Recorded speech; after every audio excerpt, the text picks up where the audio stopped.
Did they do it with tax dollars? Oh. Like, how much money did they spend in tax dollars to do the ballroom?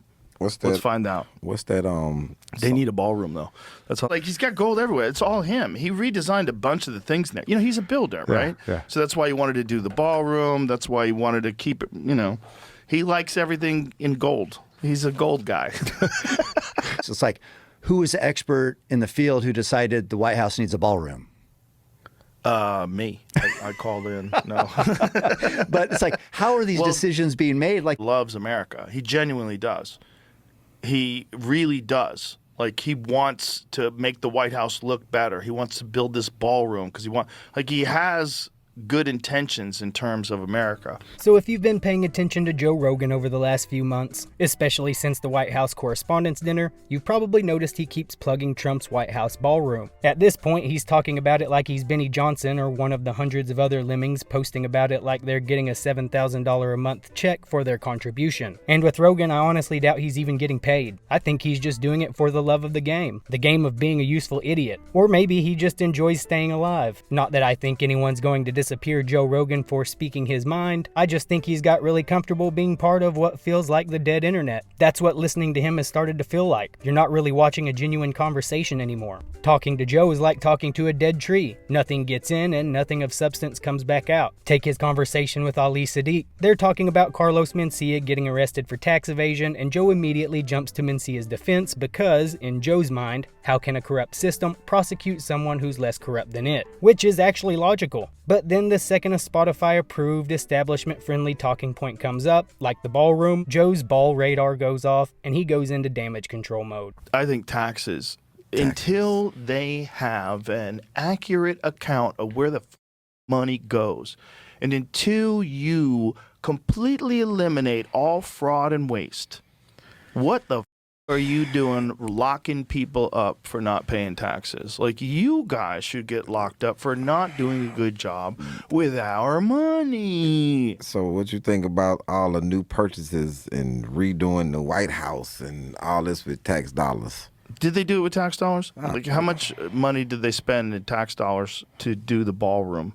What's that? Let's find out. What's that? They need a ballroom, though. That's how that guy snuck in with a gun, because they tried to do that White House Correspondents' Dinner at a hotel.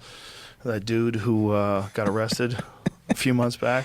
What's this resolution? The pool, something full of algae right now that we spent all that. Yeah, I money don't know on? about that.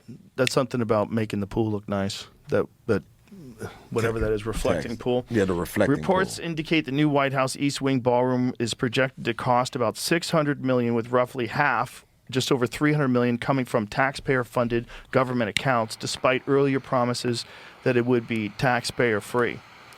$300 million sounds like a lot until you find out how much money they spent on other things.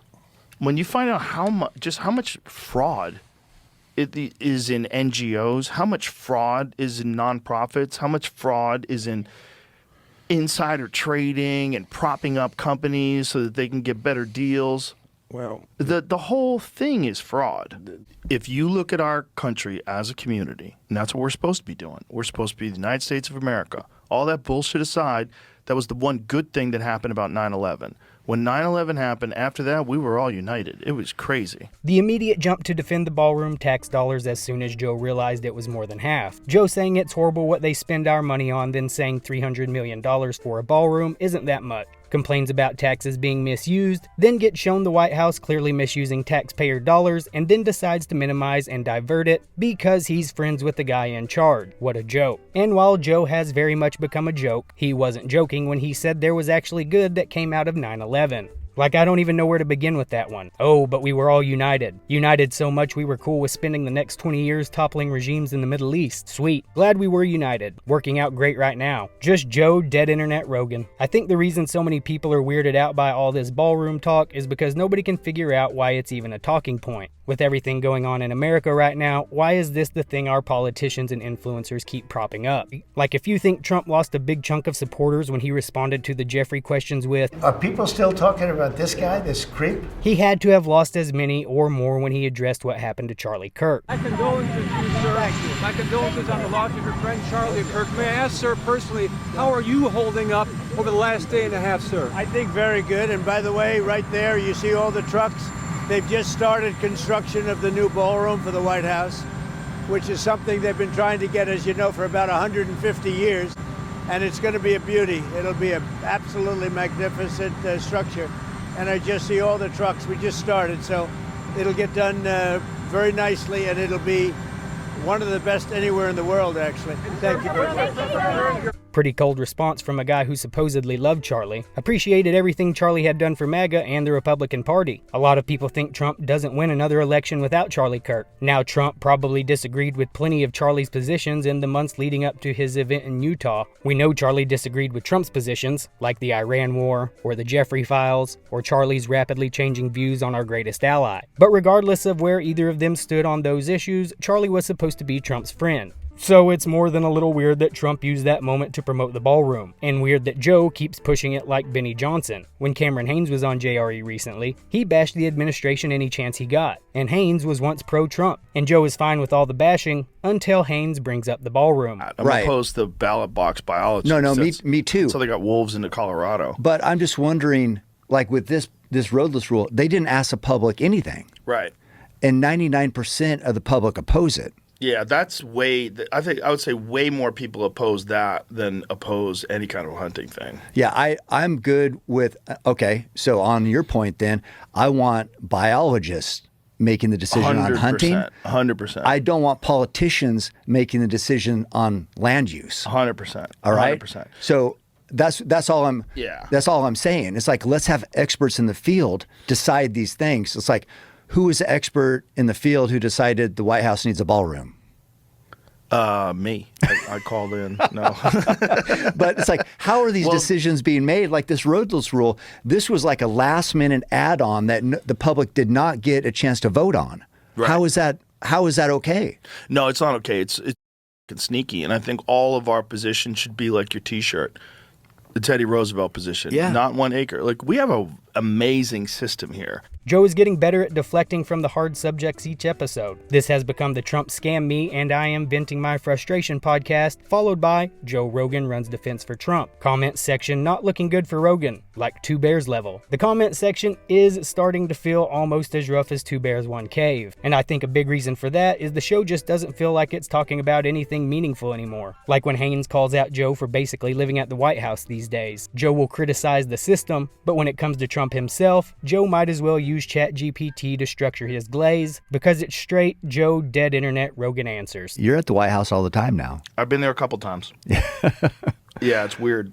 It's very weird. It's also very weird because as much as people hate Trump and hate his decisions and hate what he's doing and hate how he talks, and my experiences with him personally have always been fun, unfortunately. Mm-hmm. Yeah. Unfortunately for everybody else. Like, if he likes you and you're on his good side, he's a fun guy to be around. Yeah. He says a lot of fun shit. The fucking man loves America. He genuinely does.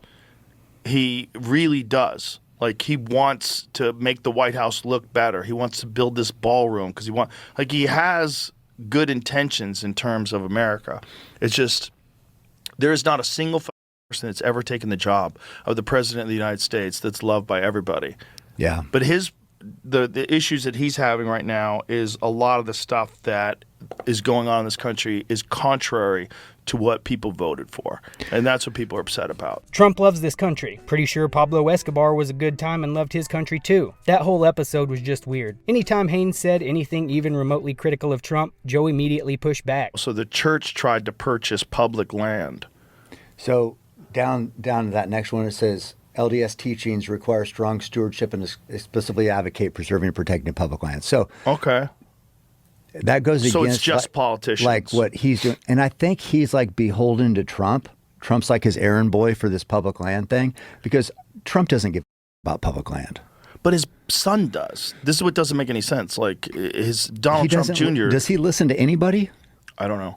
I don't He think listened so. to me about psychedelics. Well, okay. We'll talk to him about this then. Joe has lost a huge chunk of his base because of his inability to be authentic. Take the Joe Esterhaus episode. Here's a guy who's a former Rolling Stone journalist and author, someone you'd probably assume would be anti-Trump. Instead, he says he supported Trump because, in his view, Trump was the better option, but even he can't make sense of the ballroom. He grew up among poor people and blue-collar people, and he's the first president that didn't talk down, but talked directly to us. Yeah, for good or for bad. I mean, Absolutely, for good or for bad. yeah, I mean, he is who he is, Yeah. which is very odd. It's a very odd person to be Listen, running the I country. have a lot of questions in certain areas. The ICE area that bothers me. The whole shit with the ballroom and all of that stuff. Well, the ballroom doesn't bother me that much. That's, to me, trivial construction. Like, whatever. The ICE stuff, what bothers me is we're opening the door for militarized police on our city streets. When someone who's generally supportive still looks at the ballroom and says, "What are we doing?" It's wild that Joe's first instinct isn't to consider the criticism, it's to defend it. Trump has wanted this ballroom for a while, I guess. It definitely wasn't something that suddenly popped up after the White House Correspondents' Dinner. And look, there's obviously no upside to something like an assassination attempt, if that's what it was, but there was one positive of the Correspondents' Dinner getting canceled. It's that Tony Hinchcliffe never got his shot at a redemption arc after the whole Puerto Rico joke fiasco. Subscribe. This is crazy. Like, we're on the White House lawn. Nuts. The flyover is when it really hit. Yeah. Well, when they had all those jets together and they're Yeah. so close to each other. Yeah. Like, imagine if one of those clips into their wing and spirals right into the ellipse. Yeah. Yeah, crazy. What a spectacle. Yeah. They would have definitely canceled the fights. Because they canceled the White House Correspondents' Dinner because of that assassination attempt. God damn it. Oh, you had a bunch of bangers on that, I heard. Yeah, so annoying.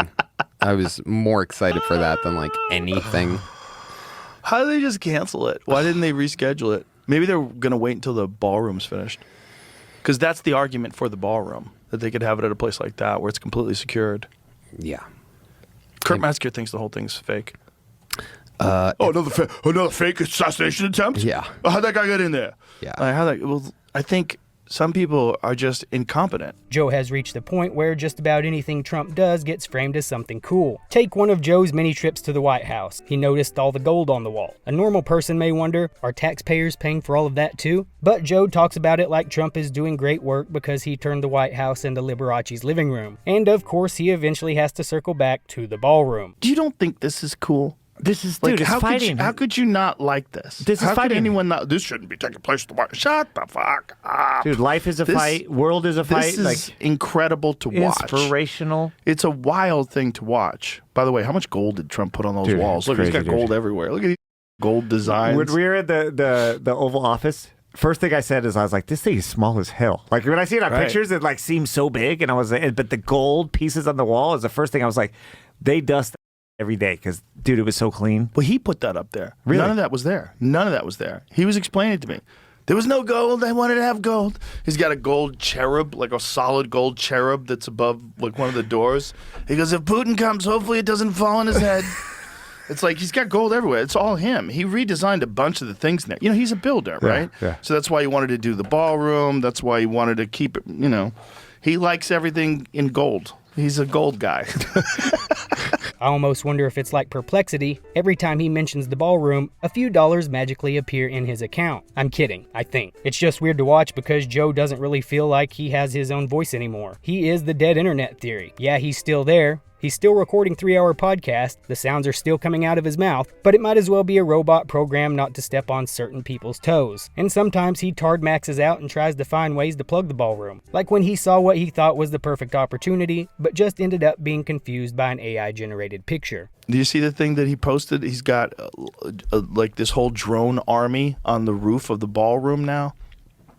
Oh, no, I didn't So, you know, they built... What's up, It Jim? will. I mean, it's not done yet. Oh, it's not? No. Oh, well, he posted pictures of the AI. Yeah. Well, no, I mean, it's just a rendering, I would say. Oh, that's all it is? Oh. How far along is the ballroom?